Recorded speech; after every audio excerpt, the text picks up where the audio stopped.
Hello guys, it's Rainer. Welcome back.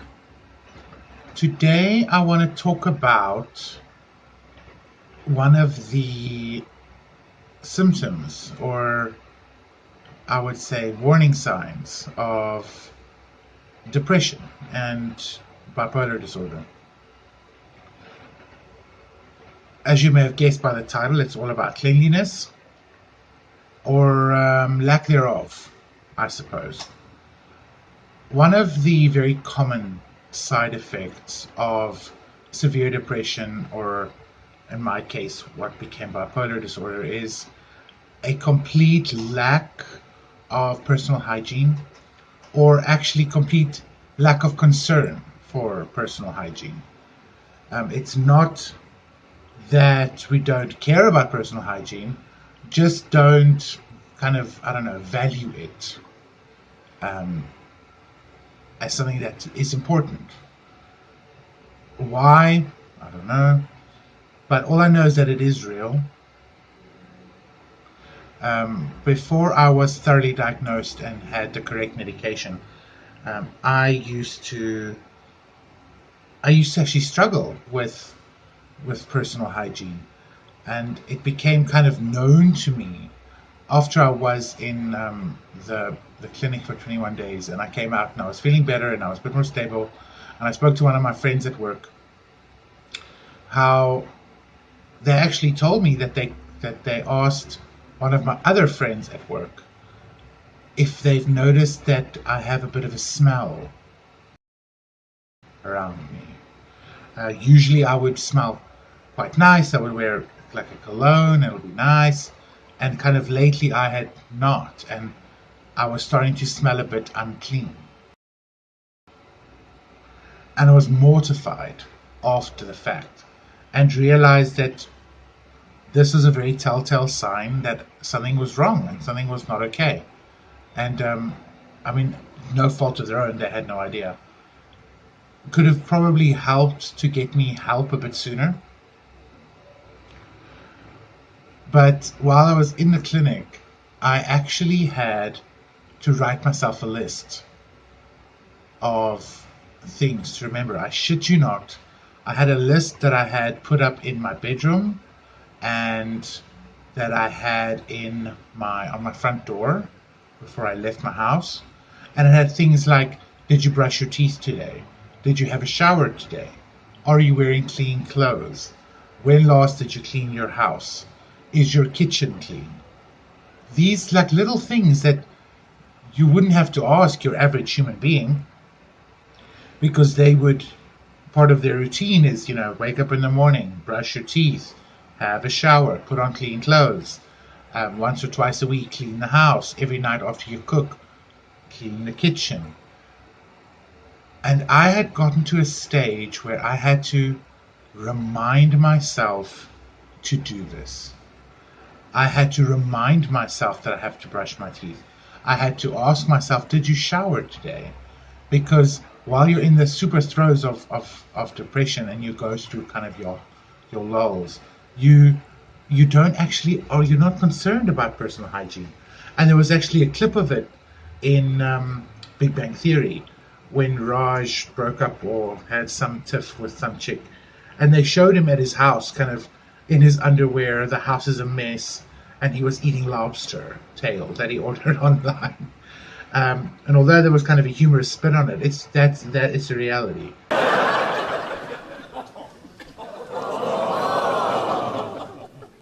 Smells pretty ripe in here. You get so consumed in your mind space that those little things that was once routine stops being routine. And they kind of help you get back into a routine once you are kind of in the worst of it. And that's where the reminders are very useful. For me, at least, they were useful because it brought some sense of, stability, routine back into my life as something that I knew that I had to do every single day. Whilst I was in the clinic, my mom was taking care of my cat, and she had the thought of getting a cleaner in to come and clean my apartment before I came home, which she then subsequently decided not to do after she had an interview with one of my doctors, because it was going to be a therapy for me to get to my house and actually see the dirt. And when I did arrive back at my house after the 3 weeks, 4 weeks, because I stayed for an extra week at my mom's house, just to kind of get back into the real world, I was mortified at the state of my house. Um, and it became therapy for me to clean. It became kind of helpful to pick up every object, to start cleaning. I ended up throwing out a lot of things. I decluttered my life. It was quite a liberating experience. But yeah, if my friends had noticed, which they had noticed beforehand, and maybe said something about it earlier, perhaps I could have sought help earlier. Um, Again, it's something that they didn't know was a symptom. But in your life, if there is, even if it's yourself, and you realize one day that, oh, my house is a mess, or you should perhaps ask someone who's impartial, who you could say, have I been smelling? Has my breath been bad? Have you noticed a change in my behavior in terms of cleanliness? Wearing clothes that are dirty, or wearing clothes that I've worn 3 days in a row, and and that's completely not like you as a person. Ask the question. Ask someone who will be brutally honest, because perhaps therein lays a little bit of a secret as to what's going on in your current mental state. And I know to this day that there are some days where I walk into this house and I realize immediately that I've been in a depressive low without even noticing it while I was going through it, because things are not clean, things are not dusted. Um, my washing is kind of piling up, or I've worn the same pair of pants for 3 days on the go. I know then immediately that I have been in a depressive low. My physical space kind of represents my mental state, and it's not a completely unnatural or strange phenomenon. Your inside and your outside would kind of eventually start to match up. For me, at least, I found it's not a blanket rule for all people.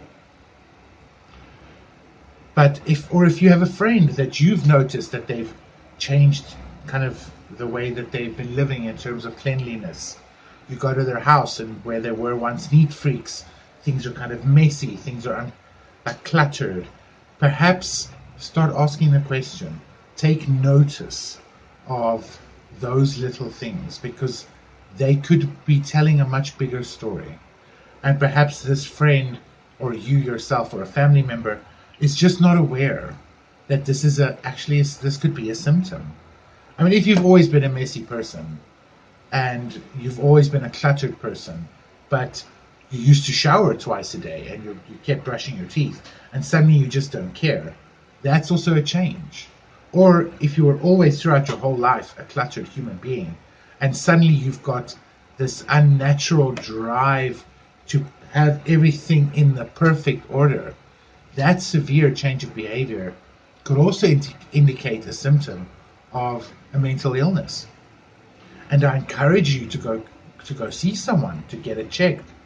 Please don't use Google Doctor, because you will end up driving yourself completely bonkers, because Google Doctor will naturally give you the worst case scenario for everything, because you don't want that. So please don't do Google Doctor. Google Doctor is not your friend. Go to qualified doctor. Yes. But yes, it's a reality. It is a true thing.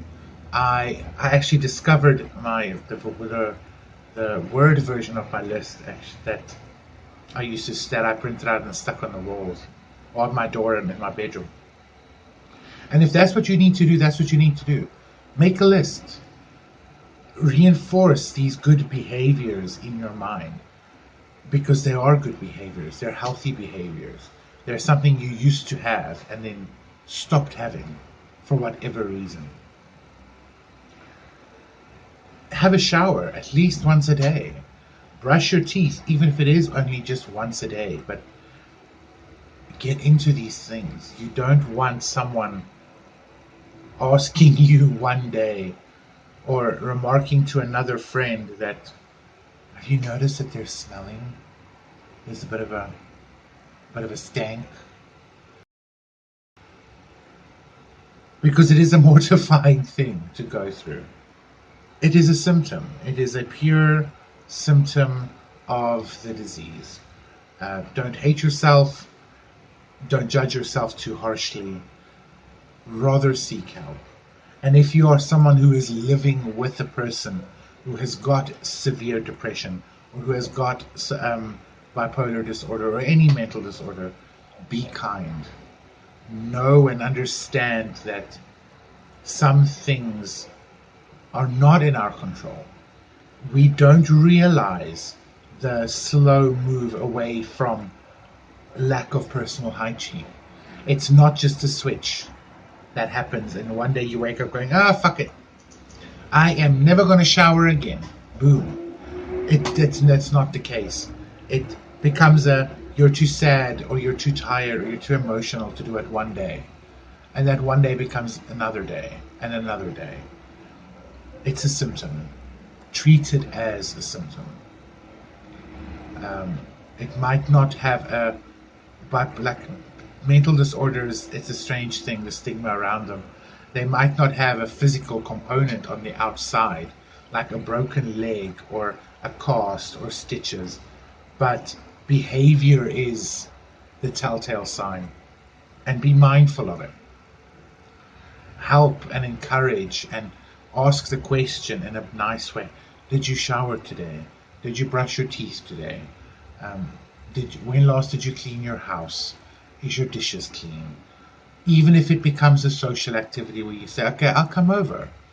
Let me help you clean your house. But help enforce the good behavior instead of judging the negative ones. This disease or these diseases already have such a stigma around them and such a lack of information that I plead, don't make it worse. Don't don't exacerbate. That sounds like a dirty fucking word. I gotta figure out how to say that word. Don't make the situation worse, and don't live up to the stigma. Rather just help and be understanding and show your support and make it better. There is a positive side you do get out of it, even if it is as simple as putting a list on the door and committing to yourself that you will read that list every day, and if you haven't done something on that list, you do it. Even if you're running late for a meeting, I don't care. You take your clothes off, you go have a shower, brush your teeth, put on clean clothes. Because ultimately your mental health is more important than that one meeting. And that's my story. That's my little diatribe about kind of mental illness and cleanliness. Be mindful, be aware, and as always, guys, take care of yourselves, take care of each other, stay sassy, stay healthy, and I will catch you on the next time.